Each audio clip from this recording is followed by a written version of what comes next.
Pulp Secret is brought to you by Zunart's new graphic novel, The Lost Ones.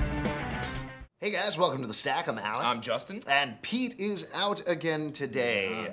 Sadly, he decided to head out west to hunt for gold. Yeah, he's on the Oregon Trail. He heard there was gold out there, and he just couldn't wait. Yeah, he's taken most of his family and some goods, and we'll see what happens. Loaded up the wagon and is heading out. Yeah. He kept saying, "I'm going to ford the river. I'm going to ford the river." Yeah, we'll see what happens. I told him not to. Yeah, well, it costs too much. Yeah. All right, we have a Hellboy Spectacular for you guys today. We're going to talk about Hellboy Volume 8, Darkness Calls, Hellboy the Crooked Man #1, and BPRD Volume 8, Killing Ground. We're also going to have an exclusive review for you guys of Hellboy 2, The Golden Army. We already saw Advance. Yeah, like, it's not. We're not lying this time. No, this is real. We saw this is totally no true this time. Yeah. So we let lie a us lot. get into the books. First, we're going to talk about Hellboy Volume 8, Darkness Calls, which we got from the fine folks at Dark Horse.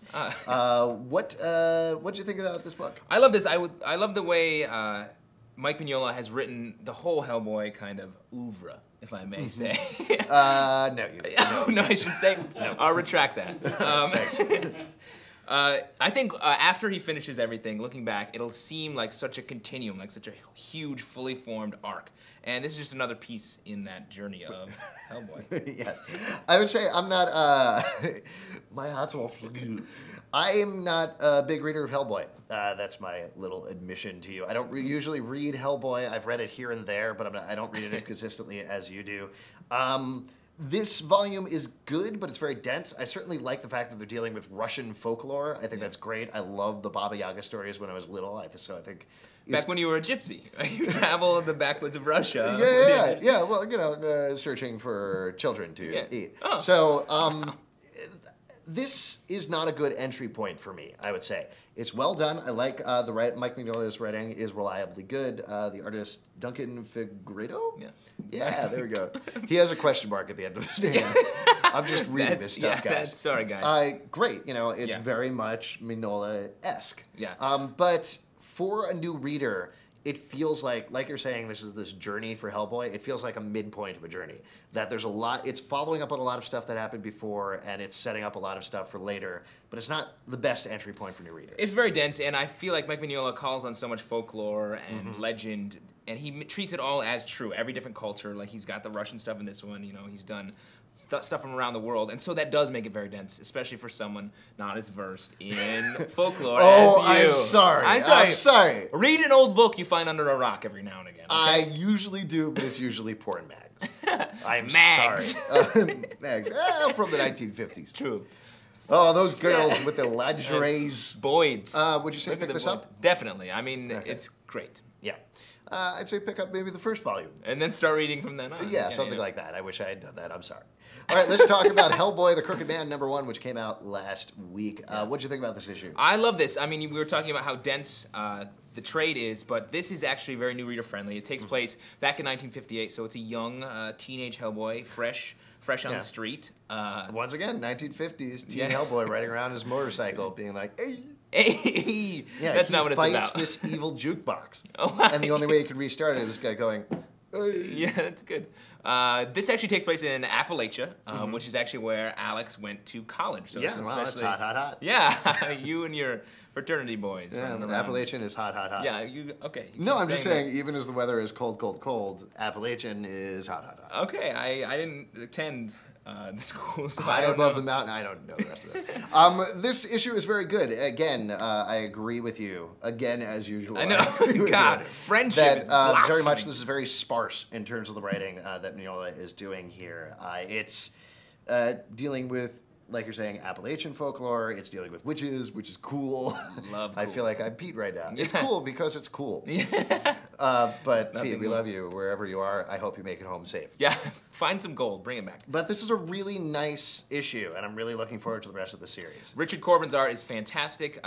We're talking about how, like, Mike Mignola has put together this great stable of artists that really bring his stories to life in a great way. And this is no exception. This is definitely a pickup. Great. All right, let's move on to BPRD Volume 8, Killing Ground. Completely opposite to Hellboy, the Volume 8 that we were just talking about. You remember earlier in the show? You guys are watching, right? I haven't regularly read the BPRD series. This is great, even though it's following up on stuff that happened previously and setting up stuff that is going to happen later. This feels like its own complete volume, and I think if you're looking for something to get into Hellboy before the movie, this is a great volume to pick up. It's perfect. BPRD has always been a great ensemble book. There are a lot of characters here, and even Hellboy's, you can feel his presence there, even though he rarely shows up. But they do a good. Whoa! They do a good job of focusing on one character. I was just scatting for a little bit. Just gonna rap that. I'm a rapper, but also a jazz musician. Yeah, so that's going on. Yeah. And this is no exception. It focuses on a lot of different things while still telling a good story. You go to sleep for a little bit. BPRD Volume 8 is really, really well done. You infected me with your stupid virus. Oh, God. It's Pete from Beyond the Grave. Yeah, he's dead. Spoiler. Yeah. Definitely pick this up. BPRD Volume 8 from Dark Horse. Really great stuff. After the break, we are going to have our exclusive review of Hellboy 2 for you. We are going to tell you how it is good and we like it. Yeah, it's cool because it's cool. And we're going to have an exclusive update of Pete's journey on the Oregon Trail. Yeah, so stay tuned. Zoonarts presents a graphic novel from Steve Niles, author of 30 Days of Night. Featuring the artwork of Dr. Revolt, Morning Breath, Kimmy Buzelli, Gary Panter. One epic story told by 5 groundbreaking artists. The Lost Ones. Read it now at zoonarts.net.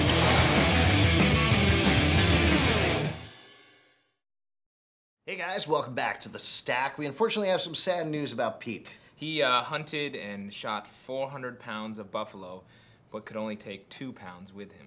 And then he died of dysentery. Sad as the trail's tough. I told him not to ford the river, but he never wouldn't listens. listen. Never listens. Never listens. All his children, Abraham and Ephraim, sadly did not make it out. All right, let's move on with our exclusive review of Hellboy 2: The Golden Army. We got a chance to see an advanced screening of it. What did you think? I thought it was great. A lot of people talk down about the first Hellboy, including Alex, constantly. And this is much better. Visually, it's amazing throughout the whole movie, I thought. And we talk a lot about CGI and how it's kind of annoying and fake looking a lot of the times. And this, they hardly use it. It's more costumes and really well done makeup, and I thought that was great. I thought it was great.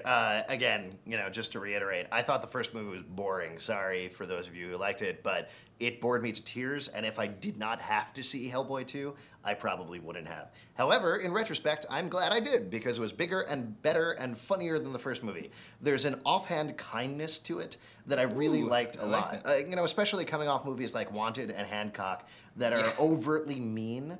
It's really nice to see a movie where these characters are like, it's fun, we're having a fun time. And they're regular people who are just in extreme situations. Yeah, absolutely. If I had one criticism about the movie, I would say that the stakes are not particularly high because everything is so offhand. It's in a certain sense, it's a big story, but in a certain sense, it's also a very small story. There's a lot of different things they're dealing with, but they don't deal with them completely. It's like they were trying to tell 6 different stories at the same time. And each of them get a little bit of a time, but not quite enough time. It's very fantastical. It's definitely in the same vein of Guillermo del Toro's other works. There are a lot of eyeballs in different places that you'll find. Sometimes they're, I remember this guy. Yeah. This time they're on wings, on tiny things. I would completely agree with you about the CGI, actually. It was such a breath of fresh air to see practical effects going on and costumes and applications rather than CGI creatures. It actually made me, while I was watching the movie, maybe not the best thing for the movie, but while I was watching it, I was thinking about the Hulk movie and thinking, you know what? In retrospect, they totally should have done the Hulk as a costume, and that would have worked fine. Really? That's a bold statement. You think? Huh? I'm not connected to the movie at all, and nothing I say means anything, so what? I don't think... I'm going to remember that. It's not that bold. I'm going to remember that. This isn't going to affect anything that Marvel Studios does, so... You got to dream big, Did I just get myself fired from the show? I'm taking down the system, is what I do. Oh, nice. Every word is like a hammer. So Hellboy 2, go see it? Yeah, I think it's a good view. It's a good pickup. Yeah, that's what we say about movies, is whether they are a good view or a bad view. And this movie was 100% a good view. Great cast, also. Yeah, they're excellent. Oh, that's a really good thing to mention. Johann Kraus is going to be your new favorite character. Yes. It kind of kills me a little bit because, get ready for it, I hate the Family Guy. And Seth MacFarlane does the voice of Johann Kraus. And he is freaking hilarious. And the spot entire on movie. with his German Oh my God. This is, I would watch, definitely watch Hellboy 2 again just to see Johann Kraus. That's how much I like the character. Johann Kraus solo project. Yeah, that would be fun. TV series. Oh, that would be great. Documentary reality series. No, you're pushing it a little bit. Fine. But Johann Kraus is great. You're going to love him in the movie. Definitely go see Hellboy 2 when it comes out. Ron Perlman's great as well. He is Hellboy. Yes, that's correct. Selma Blair plays the part of Liz. No, but I'm saying he is Hellboy. Yeah. They had to he scrape plays the part of Hellboy. They had to scrape off his fleshy paint, and underneath he was painted red. If you have a question, you can call us at 888-841-7549 or write it to tips@pulpsecret.com, and you can upload your video responses on YouTube or comment right here below. And if you're ever in New York City, come visit us every Tuesday night at 8 p.m. at Comic Book Club, our live show. All the details are on pulpsecret.com. We'll see you next time. Not Pete, though. Nope, he's dead of dysentery. Sorry, Pete. Family. Pete's family. At the tone, leave a message. We'll get back to you. Cool thing about cons is meeting the comic legends of the past and guys that are working in the field today, artists and writers. I really like going to the panels to see all the new announcements and just hear cool things about the industry. It's got to be the Masquerade Show. When some fool puts your comic character in costume and parades on stage, it's hilarious.